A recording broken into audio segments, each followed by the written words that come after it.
and let us all do we can to build a better future. We live in an oligarchy. We live in a system where the rich control everything. And recently, I just couldn't help but laugh at this. Elon Musk is back in the news. I know he's got a lot of scandals following him right now, but honestly, this is the dumbest thing I've ever heard him say. Everyone knows my opinion about the Democratic Party. I know that they are scumbags. They are corrupt through and through, just like the GOP. But apparently, Elon Musk is saying, oh, I'll vote Republican. Because why? Well, again, that's his opinion. I guess maybe there's just an issue with the Democratic Party, to which I have to say, Elon, Democratic Party, they're friends with the GOP. Don't worry. The Democrats always bend over backwards to the Republican Party because that's the game. That's the plan. That's how it's supposed to be. That's the story. It will always remain that way because the Democrats and Republicans are owned by their corporate donors, Elon. So let's go ahead and pull up this video here. Again, shout out to Case Study TV. He was able to find this wonderful video. Let's play it.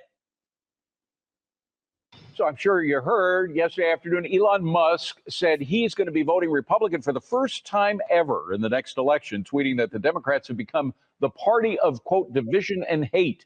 Hillary Vaughn is live on Capitol Hill with the very latest. He said he was going to get reactions, and he has, right, Hillary?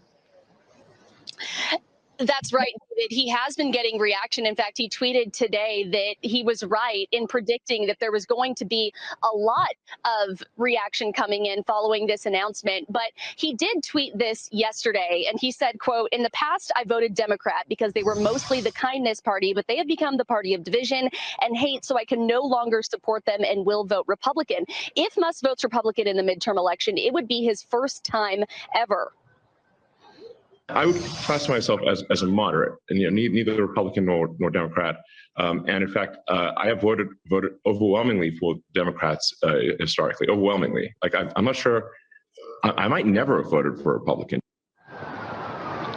Musk, over the past few weeks, has publicly taken issue with specific Democratic policies, calling out the Biden administration for increased government spending that he said triggered inflation we're seeing today, and also often publicly feuding with progressives who say he should pay more in taxes. Musk says today he wishes there was a more moderate party between the two, explaining this, quote, "This is what most people in America want, but unfortunately it's not realistic. Generally, the party with less power moves more toward the center to win moderate votes, so control of the House, Senate, and president goes back and forth over time." But of course, Republicans are cheering the news and taking it as a sign of good things to come for them in November. Congresswoman Lauren Boebert tweeting that Elon is not alone. It's nearly impossible to stand by and vote for today's radical Democratic Party. But some Democrats, though, are brushing off Musk's announcement. Senator Elizabeth Warren telling me, who cares?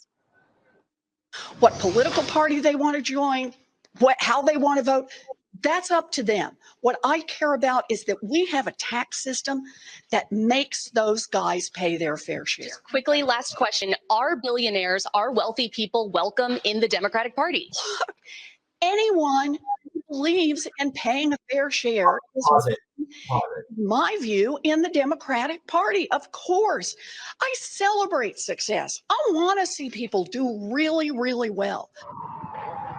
All right. Let's pause it right here. Right? So here's the thing, and I will stop playing the rest of the video because again, it's fawning over Elon. First of all, with Warren saying, as long as they pay the Democrats are more than happy to invite in and welcome millionaires and billionaires. The Clinton establishment, the Obama administration, and everyone else that's contributing to the DNC are more than happy to invite billionaires and millionaires into their little clubhouse because, again, the same people who donate to the Democrats donate to the Republican Party. This little shift that Elon's doing, okay, Elon, you're deciding to support the Republican Party. What's the difference? And this whole idea of the Democratic Party being a radical party, they're giving $40 billion to Ukraine. This is the same Democratic Party that has yet to follow through with any of their campaign promises in the 2020 election cycle. They haven't done that. This is the same Democratic Party that is still continuing on, especially the Biden-Harris administration. They're still continuing on a lot of Donald Trump's foreign and domestic policies. This is the same Democratic Party that is turning a blind eye to what's happening to whistleblowers, allowing corruption to run rampant. So by deciding to change from Team Blue to Team Red, you're basically part of the same team. A bunch of old, senile, jag-off politicians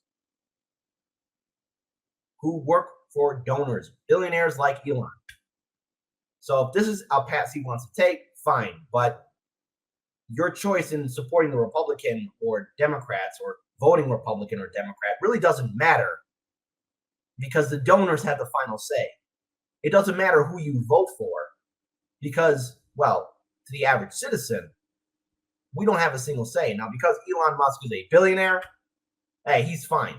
Because let's face it, thanks to the Supreme Court, where money is speech and corporations are people, we open the floodgates to where the rich have the final say in its entire political system. I want to pull up this tweet here from Jimmy Dore, of all things, because I think it's the best way to really end this segment right here. It's truthful, it's honest, and it's to the point about everything about our political system. The fact that we have Democrats and Republicans who constantly screw us over. Jimmy Dore from Chicago. The red oligarchs are better than the blue oligarchs. Adorable. Hashtag not the smartest man in the world. And let's actually keep that image up there so everyone can see it. That's the truth. No matter who you support, whether it's Team Red or Team Blue, the oligarchs have the final say. They have the final say in whether or not the American people are going to be okay. And since when has either a Republican lawmaker or a Democratic lawmaker done anything to ensure that the American people will be safe? Not at all. Let's go ahead and end this segment here. Let's move on to our next segment. Before we do, we actually